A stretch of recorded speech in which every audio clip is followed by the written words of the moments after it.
Ndugu zangu nisikilize.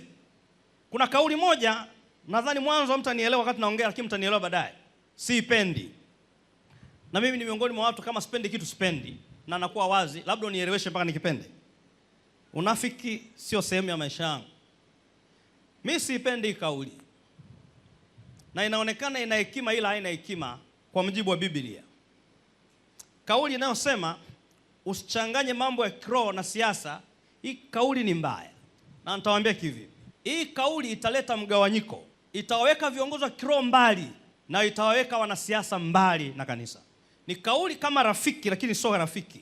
Nataka niwaambie kwa mujibu wa maandiko, huwezi kutenganisha kitu cha kiroho na siasa, wala huwezi kutenganisha kitu cha taifa na mambo ya kiroho.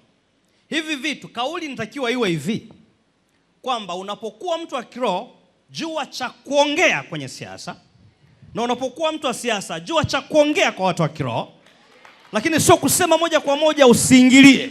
Hiyo kauli sio sawa. Mungu akati anaumba, alipotuumba, alituwekea utawala. Na mwanzoni kusoma maandiko vizuri, system ya mwanzoni ya utawala, kiongozi wa kidini ndio huyo alikuwa ni kiongozi wa kisiasa. Haujanielewa? Katika system ya utawala ya awali, kiongozi wa kidini ndiye alikuwa huyo Mungu anampa mamlaka ya uongozi wa nini? Wa jamii au wa siasa. Na ndio maana katika maandiko utakuta mara nyingi Mungu anamtia mafuta kiongozi na kusema ni mfalme. Neno mfalme naomba usilisahau. Tutaliangalia kwenye Biblia moja hapa Kiingereza, palipo neno mfalme Biblia inasema government. So Mungu alikuwa anamuita mfalme, anamwekea mafuta kuwa kiongozi wa kisiasa au kiongozi wa kiserikali, alafu anamfanya pia kuwa kiongozi wa kiroho.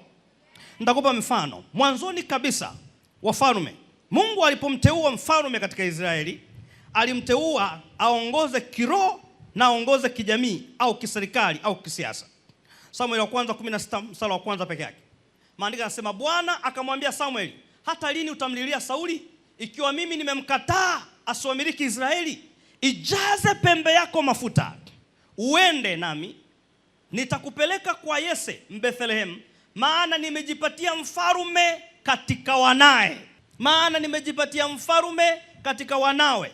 Ni nani anazungumzwa hapo? Cheo gani? Nijibu kanisa lote, cheo gani? Okay. Biblia inasema akamtie mafuta awe nani? Okay, mfalme, kuna nchi zinazoongozwa na wafalme, zingine zinaongozwa na wafalme, zingine zinaongozwa na rais. So hiki cheo ambacho alitiwa mafuta sio cha kiroho. Tukubaliane mpaka hapo? Naanza kujihubiri mwenyewe nao sasa. Anasema nenda ukamtie mafuta awe mfalme kwa watu wangu. This is not a spiritual position. Hiki sio cheo cha kiroho. Hiki ni cheo cha kuongoza jamii. Lakini unamkuta Daudi huyo ambaye kwa nchi yetu kama Daudi na angekuwa kiongozi hapa, maana yake ni rais wa nchi. Unamkuta Daudi huyo ambaye alikuwa ni kiongozi wa jamii kama mfalme, maandiko mengine yanamueleza ni prophet, ni nabii. Ukienda kitabu kile cha Matendo ya Mitume sura ya 2:30, niwekee version ya Kiswahili kwanza.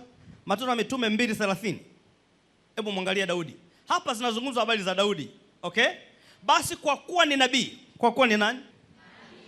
Basi kwa kuwa ni nabii, alijua ya kuwa Mungu amemwapia kwa kiapo ya kwamba katika uzao wa viuno vyake atamketisha mmoja katika kiti chake cha enzi. Now, hapo huwezi kuona jina Daudi, twende kwenye God's Word Translation.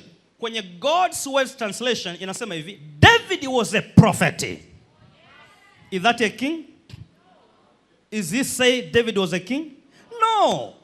David was a prophet and knew that God has promised with an oath that he would place one of David's descendants on his throne.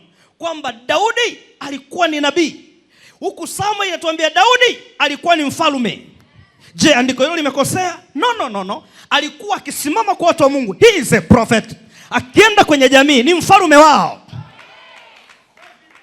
So there is no any way tuweza kutenganisha jamii au uongozi wa jamii na uongozi wa kiroho. Wanatengana tu kwenye majukumu, lakini lazima wakae pamoja, lazima waketi pamoja kama walivyo viongozi wetu walivyokuja hapa. Hii ndio inayopendeza na taifa lazima itasonga mbele.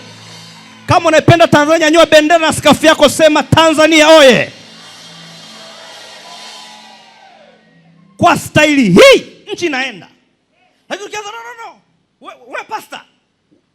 We nini?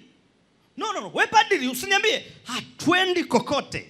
Ila inatakiwa huyu ajue anaongeaje na mipaka ipi, na huyu naye akija aongeeje na mipaka ipi. Hapo utaelewana. Lakini hii sentensi ya kuweka kwamba tusiingiliane, tusichangamane, mimi naikataa. Watu wa Mungu. Naongea na Watanzania wanaoipenda Tanzania, vigelegele na makofi humu ndani.